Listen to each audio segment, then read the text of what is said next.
मां का पर्व है अंबुबाची का, जो 22 जून से और 26 जून तक मनाया जाता है। ध्यान रखेंगे दरबार के सभी भक्त जो हमें सुन रहे हैं पूरे देश में, पूरी दुनिया में, इन 4 दिनों मां की पूजा नहीं होती है।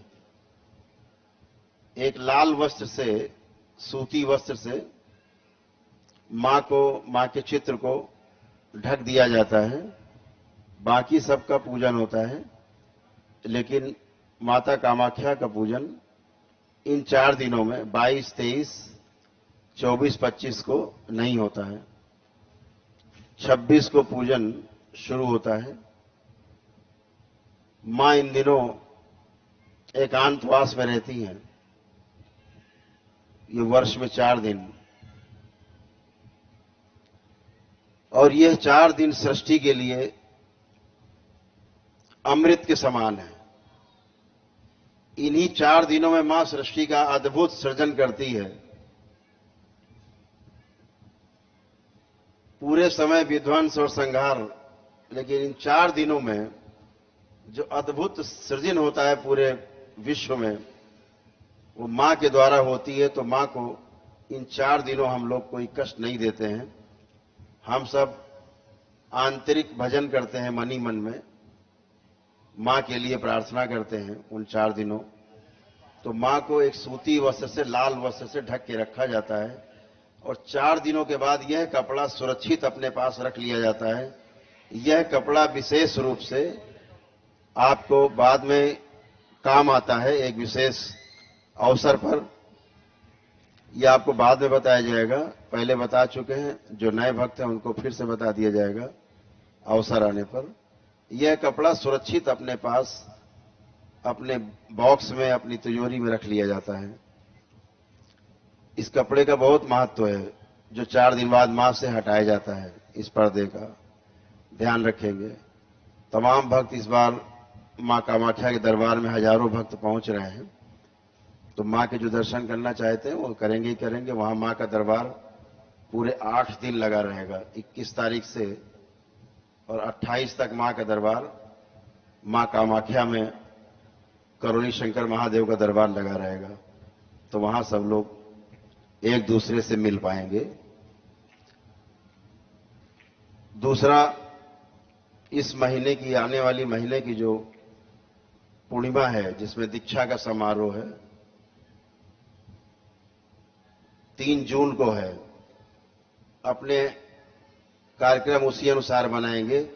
उसमें तंत्र दीक्षा का और मंत्र दीक्षा का भी, जैसे पुराने समय में होता रहा है कार्यक्रम, वैसे ही होगा।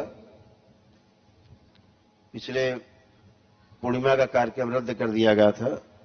दरबार के हमारे बहुत ही प्रिय साथी, हमारे सदस्य परिवार के, उनका शरीर छूट गया था, देहावसान हुआ था, पूर्ण हुए थे दरबार में।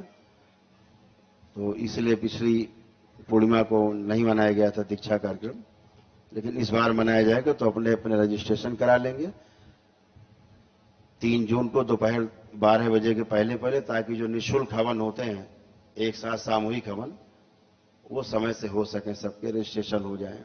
ध्यान रखेंगे। तो सभी लोग एक मीठा सा भजन सुनते हुए यहां से उठेंगे और धीरे धीरे धीरे धीरे अपने अपने गंतव्य को सभी लोग जाएंगे। सभी लोग प्रेम से एक बार और बोलिए, बोलिए सद्गुरुदेव भगवान की। तो जो भी कार्यक्रम आगे के आपके बाकी हैं प्रक्रिया, वो पूरी करेंगे, संकल्प प्रार्थना करेंगे। आपको पता है, पुनः से सुन ले ध्यान से, आपको ये भी पता है कि जो भी आप जप तप अनुष्ठान करते हैं, तो कभी इस भ्रम में न रहिएगा कि आपके यज्ञ अनुष्ठान करने से आप अच्छे हो जाते हैं। जब तप अनुष्ठान से आपको एक सात्विक ऊर्जा मिलती है, आपके पास एकत्रित होती है, और आप जो स्वस्थ होते हैं, जो रोगी नकारात्मक स्मृतियां जब नष्ट होती हैं तो स्वस्थ होते हैं। कैसे नष्ट होती हैं? वो आपके प्रार्थना और संकल्प से नष्ट होती है। तो ध्यान रखें, प्रार्थना संकल्प में कमी ना रखें। जब प्रार्थना और संकल्प करेंगे तो वही आपके अनुष्ठान की ऊर्जा, हवन की ऊर्जा उस संकल्प और आपकी प्रार्थनाओं को पूरा कराते हैं। जैसे धन आपके पास होता है तो आपके मन में जो संकल्प होता है कि हमें सामान लेना है, वो आप लेते हैं, मिलता है। तो एक प्रकार से वो धन है आपका एकत्रित किया हुआ जो ऊर्जा आपके पास है। तो संकल्प और प्रार्थना से आपकी वो संकल्प पूरे होते हैं, प्रार्थना आपकी पूर्ण होती है, तो आप स्वस्थ होते हैं।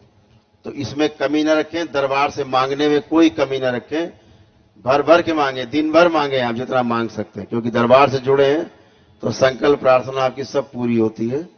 ये आप सभी इसके गवाह हैं, तमाम लोग यहाँ बैठे हैं। इतने लोग यहाँ बैठे हैं, हाथ उठा के बताएंगे जब आप प्रार्थना संकल्प करते हैं पूरे होते कि नहीं? हाथ उठाएं, सबके पूरे होते हैं।